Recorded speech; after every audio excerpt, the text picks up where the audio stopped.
Hello, I'm Dr. Alan Altman.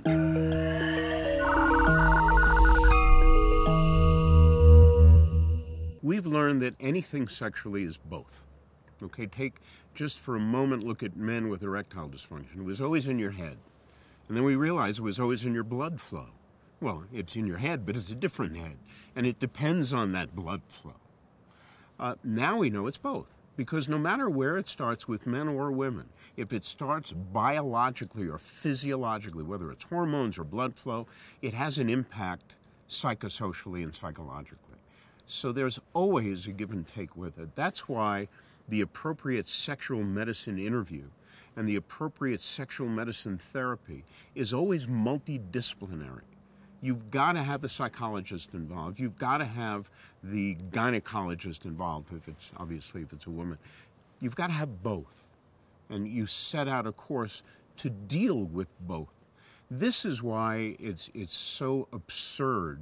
You read in the media recently that the FDA is about to turn down the female Viagra. There is no such thing as a female Viagra, and there will never be such a thing as a female Viagra, because female sexuality is so multidisciplinary, it's so built into the context of a woman's life that it's not easy like it is with men to just increase the blood flow and you get a better erection. And we got all sorts of medicines to do that one thing. For women, if you bring, for instance, the drug they were looking at, if you bring that onto the market, it's going to help 10% of the women who have a low sex desire problem.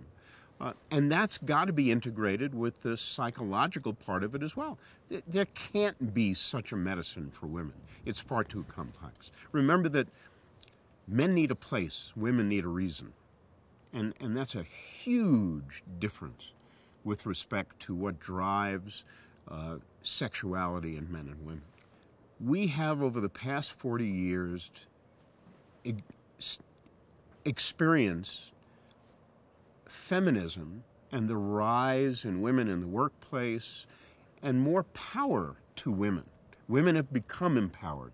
They become far more confident in the workplace, at home, in their lives. This is wonderful. We call this androgyny, if you would, where men and women both have parts of each sexuality, meaning women now are more aggressive, they're more powerful, they have more confidence. Men are softer.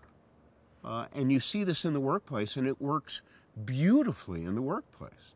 In the workplace, you share duties, you have to you don't want to be too harsh with one another, so there's this kind of equanimity in the workplace. At home, men share in the work at home far more than they used to, whether it be child rearing or cooking or cleaning, whatever it is. And that works beautifully in the workplace and beautifully at home, and it's awful in the bedroom. Because what's lost here is the genetic imperative and the evolutionary biological imperative of meet Tarzan, you Jane.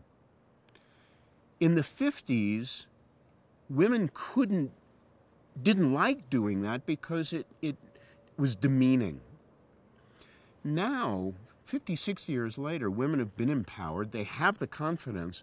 What a perfect time to be able to go back into your femininity with confidence, that it's not going to be abusive, and that you can do that and share that with your partner. So it's a perfect time to do that, but it's not being done so well. So in the bedroom, you have women who are more forceful. You have women who are more directive. And you have men who are softer. And that's fine for a while, but over the longer term, it doesn't work. And that's why we see so much in the way of men and women turning out of marriage.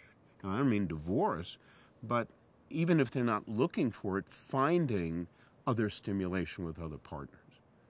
So it's that unforeseen consequence of something wonderful that's happened in our society, but there's a price we pay for it in one area at least.